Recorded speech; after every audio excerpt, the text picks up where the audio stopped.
तक save America act पास नहीं हो जाता तब तक ईरान से जंग के बीच डोनाल्ड ट्रंप ने कर दिया एक बड़ा ऐलान जो वास्तव में दुनिया भर को चौंका देगा, दुनिया भर के लीडरों को चौंका देगा। बहुत कुछ चल रहा है दोस्तों इस समय जियो पॉलिटिक्स में, आइए जानते हैं क्या है पूरा मामला।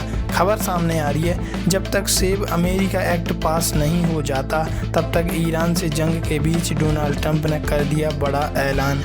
अमेरिकी राष्ट्रपति ट्रंप ने इस बिल को पारित कराने के लिए फिलिबस्टर का उपयोग करने का सुझाव भी दिया। डेमोक्रेट्स ने इस विधेयक का विरोध किया। अमेरिका के राष्ट्रपति डोनाल्ड ट्रंप ने रविवार 8 मार्च 2026 को कहा कि जब तक सेव अमेरिका एक्ट पास नहीं होता तब तक वे दूसरे बिल साइन नहीं करेंगे। हाल ही में ट्रंप ने अमेरिका में चुनाव और सामाजिक नीतियों में बड़े बदलाव की अपनी मांग को दोहराते हुए सेव अमेरिका एक्ट नाम का प्रस्ताव रखा था, जिसमें चुनाव से जुड़े सख्त नियमों का जिक्र किया गया।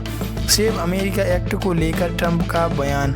फॉक्स न्यूज को दिए इंटरव्यू में एक्टिविस्ट स्कॉट प्रेसलर ने इस बिल के पास होने की वकालत। ट्रंप ने सोशल ट्रुथ पोस्ट पर लिखा, स्कॉट प्रेसलर ने सेव अमेरिका एक्ट पारित कराने की बात कहकर शानदार काम किया है। यह एक्ट सभी मतदाताओं के 88% समर्थन का मुद्दा है। इसे तुरंत पारित किया जाना चाहिए। यह बाकी सभी बिलों से ऊपर है। राष्ट्रपति के रूप में मैं इस बिल के पारित होने तक किसी अन्य बिल पर हस्ताक्षर नहीं करूंगा। ट्रंप ने कहा, इस बिल के अंतिम लक्ष्य पर हस्ताक्षर कर पारित करें, जिसमें मतदाता पहचान पत्र और नागरिकता का प्रमाण दिखाना अनिवार्य है। सैन्य कर्मियों, दिव्यांग, बीमार या जो यात्रा कर रहे हों को छोड़कर किसी को भी डाक द्वारा वोटिंग कराने की अनुमति नहीं होगी। ट्रंप ने इस बिल को पारित कराने के लिए का उपयोग करने का सुझाव भी दिया।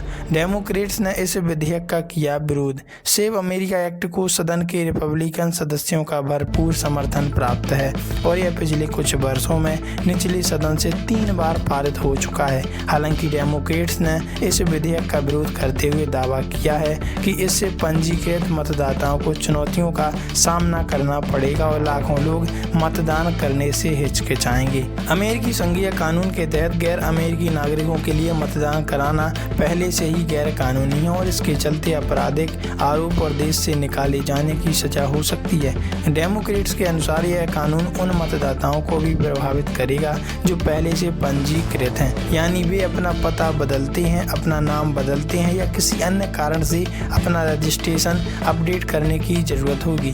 मिडिल ईस्ट में जंग के बीच ट्रंप ने दिया बयान। यह सब ऐसे समय में हो रहा है जब मिडिल ईस्ट में अमेरिका लगातार ईरान पर हमला कर रहा है। ट्रंप ईरान को बिना शर्त सरेंडर करने की चेतावनी दे रहे हैं। अमेरिका के राष्ट्रपति का दावा है कि उसे हमलों के बाद ईरान ने पश्चिम एशिया के अपने उन पड़ोसियों से माफी मांग ली है जहां ईरान ने हवाई हमले किए, लेकिन मीडिया रिपोर्ट ये बताती हैं कुछ और ही हालात बयां कर रही हैं। ईरान के राष्ट्रपति मसूद पेजिशकियान ने स्पष्ट किया कि ईरान अपने ऊपर हमला करने वालों के खिलाफ मजबूती से खड़ा है और ताकत से जवाब देगा। वैसे आप इस बारे में क्या राय रखते हैं, कमेंट में लिखकर जरूर बताइएगा।